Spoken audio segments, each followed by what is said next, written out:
All right. As far as the injuries go, Patrick hurt his left knee. We'll get an MRI tomorrow or this evening, whenever they get him in there. And then Jalen Moore, likewise left knee.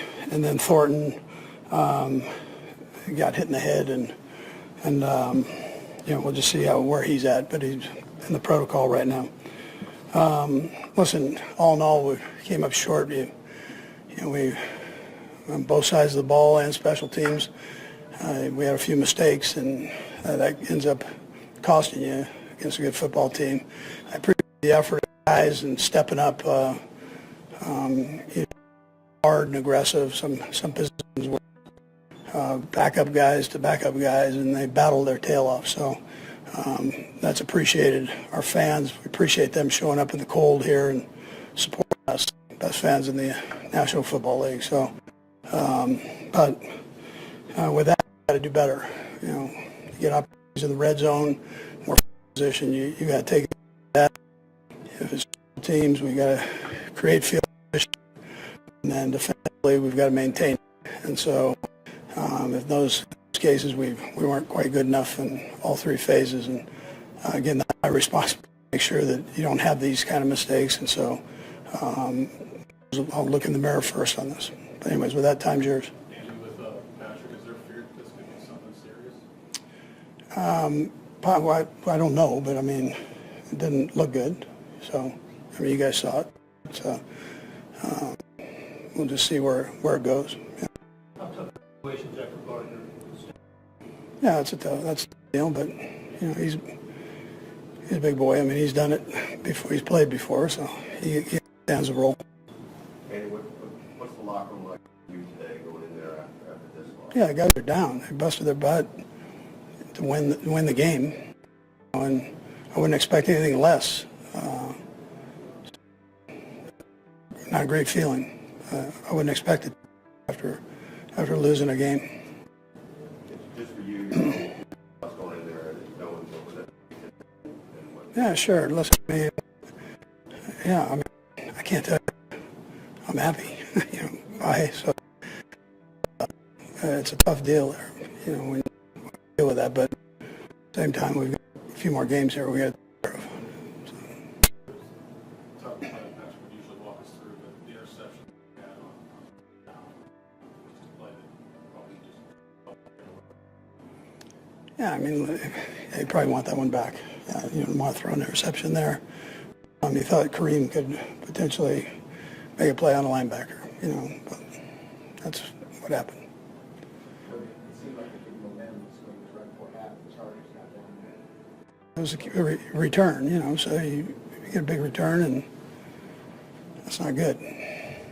That flipped some switches there. You get the first series, so they score on the last series of the half, come back in the first series and get points. So that's not good. A lot of guys get hurt, come back in the game, so it seemed like that spirit was all in on this. It's kind of a rough game when you guys were. Yeah, it was physical.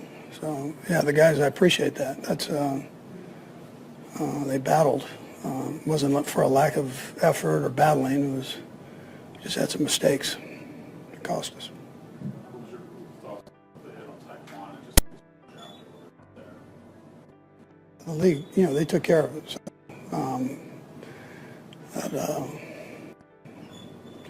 it was what happened.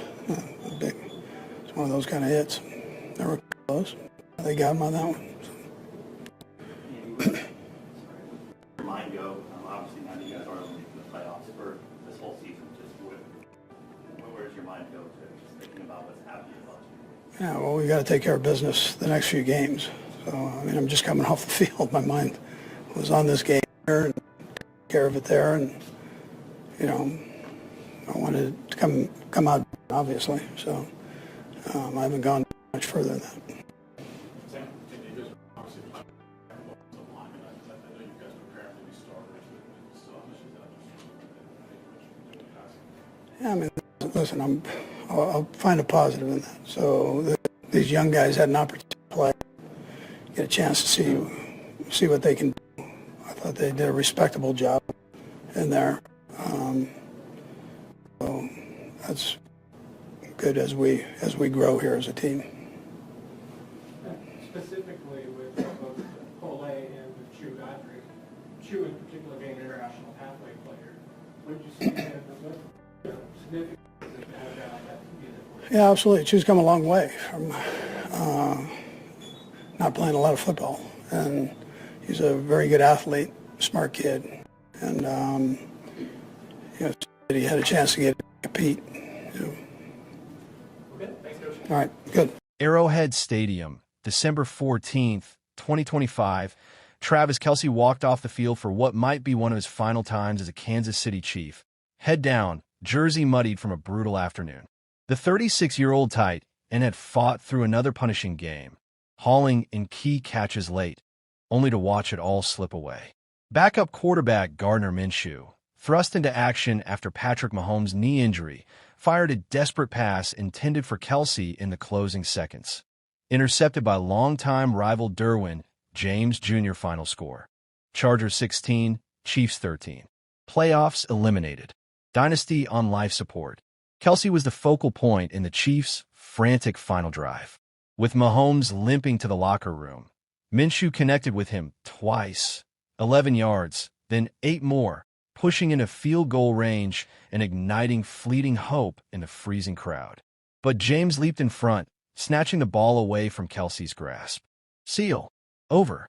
Kelce stood frozen on the turf, staring at the Jumbotron replay, hands on hips, the weight of a 6-8 season crashing down. This wasn't the Kelce of old dominations.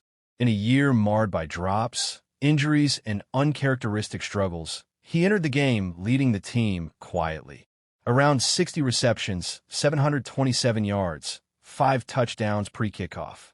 Against the Chargers' stingy defense, he battled for every yard, drawing coverage that opened lanes elsewhere, but often leaving him battered. Earlier, Chargers safety Tony Jefferson was ejected for a helmet-to-helmet hit, and Kelce's parting wave goodbye spoke volumes. Respect mixed with relief. Off-field, Kelce's rock was there. Fiancée Taylor Swift, fresh off her 36th birthday, sat discreetly in the suite with Kylie Kelce and her nieces, cheering through the cold. No cameras on her this time. Chiefs honoring Kelce's wish for privacy, but her presence fueled him, as always. Post-game whispers. Would this crushing loss push the future Hall of Famer toward retirement? He's hinted at frustration on new heights, calling the season weird and vowing to give everything left. Kelce didn't speak immediately after. Media obligations skipped amid the sting, but his actions told the story.